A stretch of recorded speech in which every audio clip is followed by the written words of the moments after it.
Bonsoir à toutes et bonsoir à tous. Bienvenue à la Cinémathèque française. Ravi de vous accueillir, j'allais dire si nombreux, mais c'est un euphémisme. Désolé pour celles et ceux qui n'ont pas pu entrer. Désolé en partie pour celles et ceux qui sont sur les marches. Et bravo aux gagnants. Voilà, ce soir, donc, rétrospective, avant-première, ouverture. Avant-première du dernier film en date d'Emmanuel Mouret, chronique d'une liaison passagère, qui sortira en salle le 14 septembre.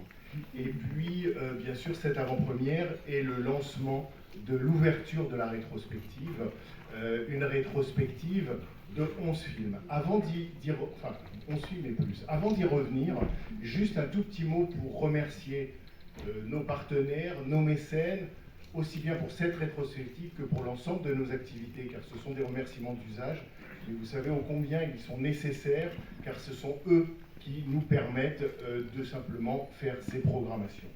Donc je voudrais d'abord saluer la présence de notre président de la Cinémathèque française, Costa Gavras.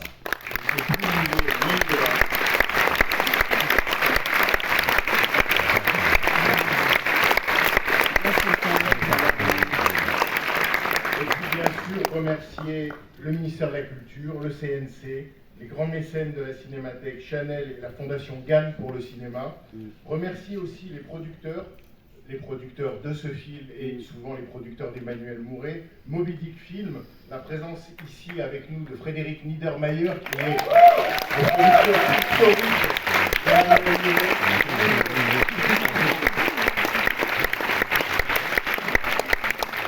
Mentionner aussi Arte France Cinéma, je salue Bruno Patino qui est absent ce soir, mais qui a permis la coproduction du film que vous allez voir, et saluer la présence en salle d'Agnès Buich et Cécile Brown.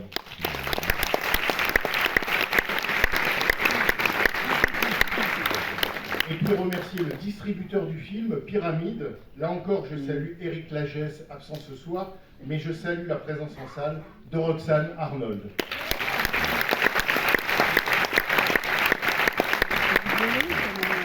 Et puis, c'est une rétrospective en partenariat avec la FEMIS et l'Agence du court-métrage. Je disais, Chronique d'une liaison passagère est le 11e long-métrage d'Emmanuel Mouret, son 11e depuis l'an 2000, la date de son premier long qui s'appelait Laissons Lucifer. C'est le jeu de mots qui m'a troublé. Donc voilà, environ un film tous les 2 ans, ce qui est déjà une belle cadence. Mais il ne faut pas oublier non plus les courts-métrages d'Emmanuel Mouret, parce qu'en ce domaine, il a une pratique très singulière, c'est-à-dire que ce n'est pas quelqu'un qui s'est servi seulement des courts-métrages comme d'un banc d'essai avant de sauter, je dirais, dans le long-métrage et de ne plus revenir au court. C'est quelqu'un qui continue de pratiquer l'art du court-métrage. Dans la deuxième moitié des années 2010, il en a réalisé 4, ce qui dit une pratique assez rare et qui mérite d'être souligné. Si bien que dans cette rétrospective, dans cette intégrale, vous verrez non seulement ces 11 longs métrages, mais aussi tous ces courts métrages.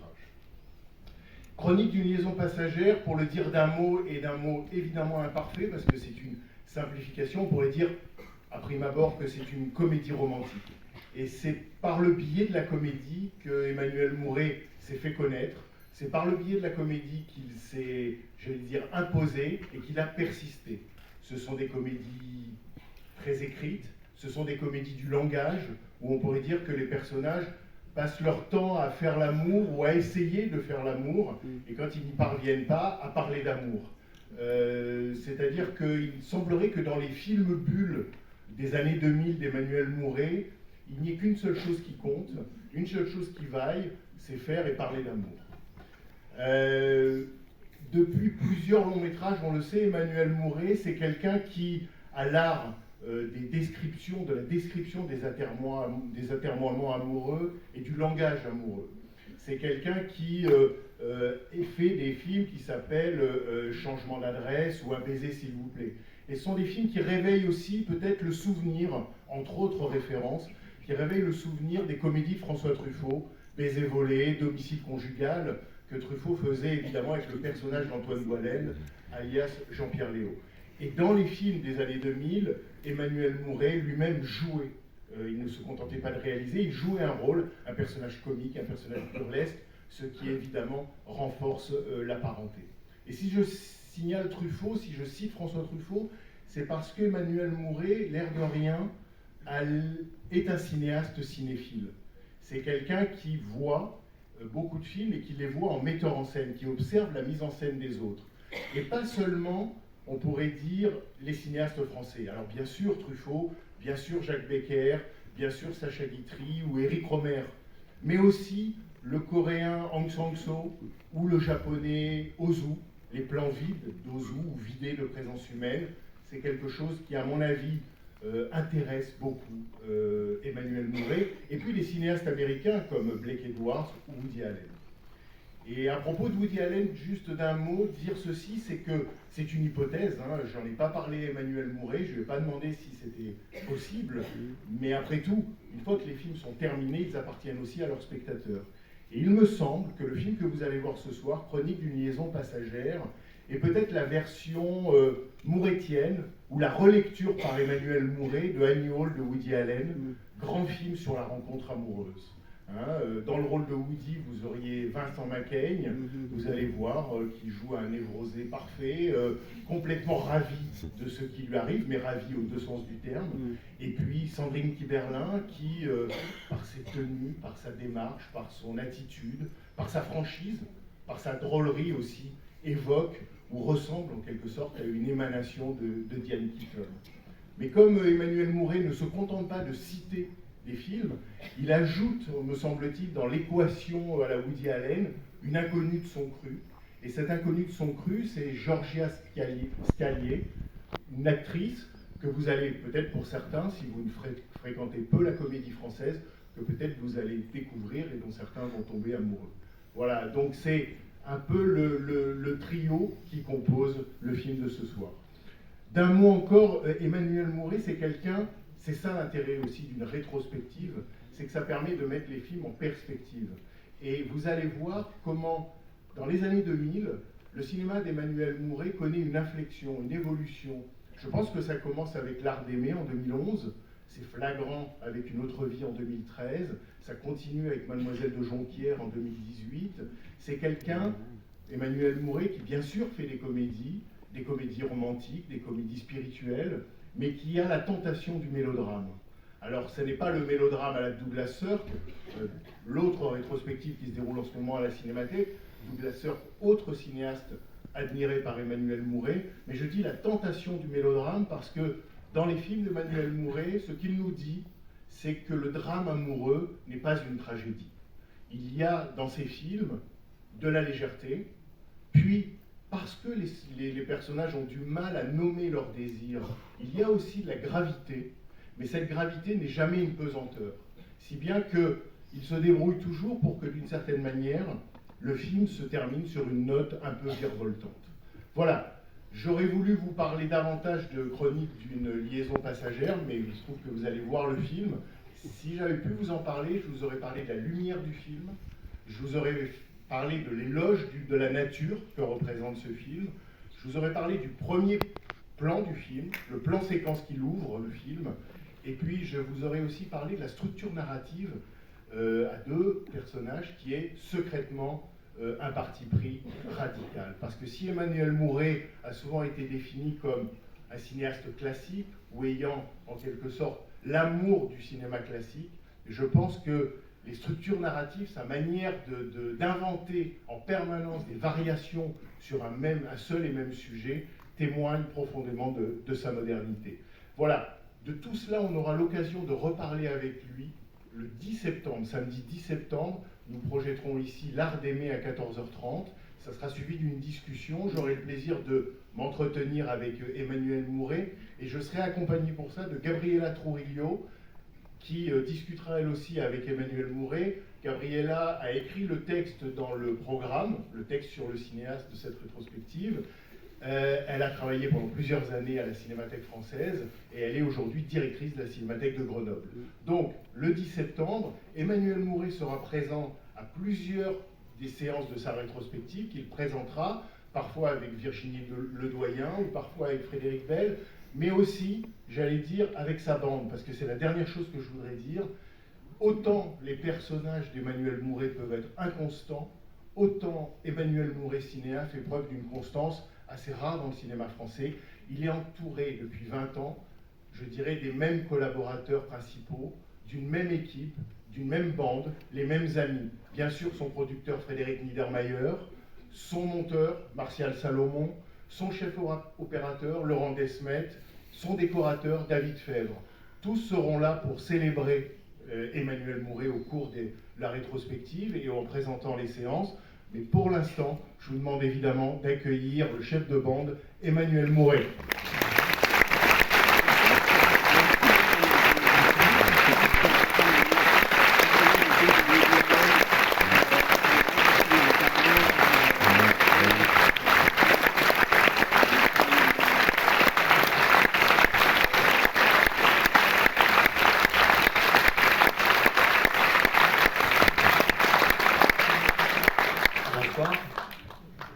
Merci pour ces mots, pour cet intérêt pour mon travail. Merci pour l'intérêt que vous qui êtes venus, voilà, bravant la pluie, et venant découvrir un film que vous ne connaissez pas.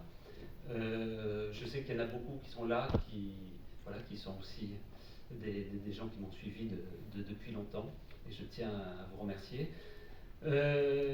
Merci d'avoir cité l'équipe, parce que vous avez beaucoup cité Emmanuel Mouret, mais Emmanuel Mouret, alors depuis en effet la politique des auteurs, on cite le nom du réalisateur, mais en fait c'est l'atelier Emmanuel Mouret qui est composé des gens qui l'ont cité. C'est une série de talents dont que j'essaie de mettre ensemble. Donc c'est j'étais heureux que vous citiez tout le monde. Je fais pas la récit. Je voudrais, avant de dire 2 mots du film, juste remercier cette invitation à projeter nos films pendant ces 10 jours à venir. Évidemment, si on fait des films, c'est parce qu'on a aimé des films, qu'on a vu des films et qu'on a aimé et qu'on essaie quelque part d'attraper quelque chose qu'on a aimé avec son époque. Je ne sais plus qui disait ça, mais qui disait qu'on se nourrit nécessairement, chaque génération se nourrit non pas de ce qu'ont fait ses parents ou de ses grands-parents, mais de ses aïeux. Et c'est le rôle aussi de la Cinémathèque de permettre de voir ces films. Alors moi je pense aux futurs réalisateurs, mais évidemment au public, à l'audience, puisque le cinéma se fait et avec ceux qui en font et avec ceux qui les regardent. Et voilà, il y a peut-être c'est un remerciement, mais c'est plus qu'un encouragement et une chance d'avoir une telle institution. C'est une telle institution, moi qui ai vécu en province, qui ai grandi à Marseille, que j'aurais rêvé à voir durant mon adolescence. Et voilà, donc merci à vous tous qui travaillez à la Cinémathèque, merci à ceux qui la défendent. Et c'est pour ça que c'est une grande chance, un grand honneur d'être là. Voilà.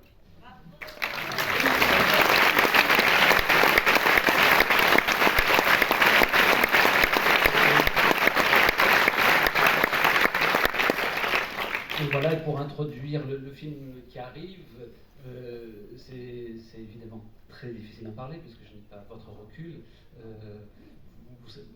Je pense que beaucoup de réalisateurs ont fait les films avec ces obsessions, on n'y met pas des mots. Je ne fais pas des films à message comme la plupart des films qui passent à la Cinémathèque. Donc c'est plus des films en tout cas j'essaie de faire un film pour m'interroger. Je voulais juste dire que dans le film, vous allez voir, il y a des effets spéciaux, et des effets spéciaux dont une grande partie, je les ai amenés avec moi. pas la majeure partie, mais en tout cas, il y a 2 effets merveilleux. Et je voudrais appeler Sandrine Kiberlin et Georgia Scali.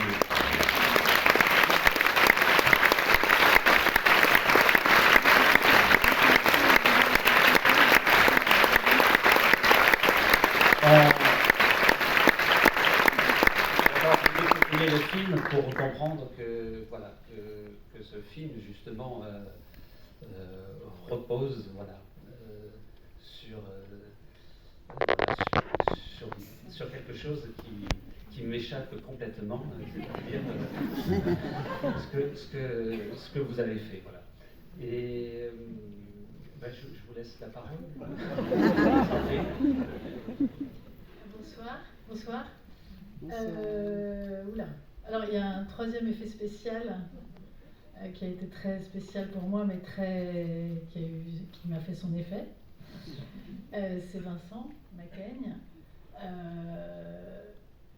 Je crois que c'était, je sais pas si, je crois que les choix, enfin un réalisateur comme Emmanuel, quand il nous choisit tous les trois,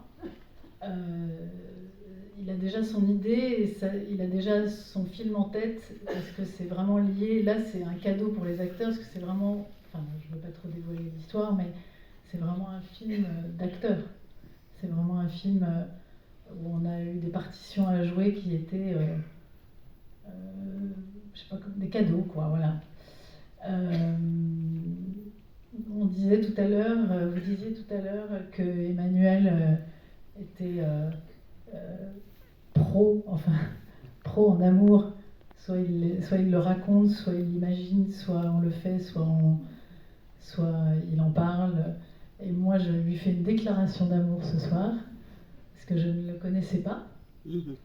Et je l'aime. Voilà.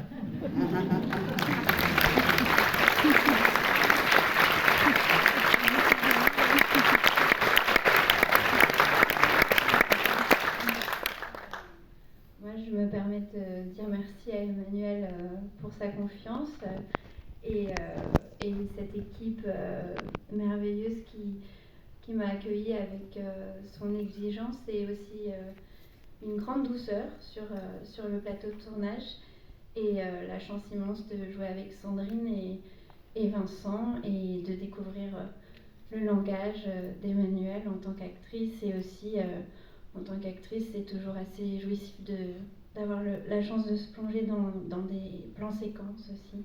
Donc c'était un beau voyage et j'espère que ça va vous plaire.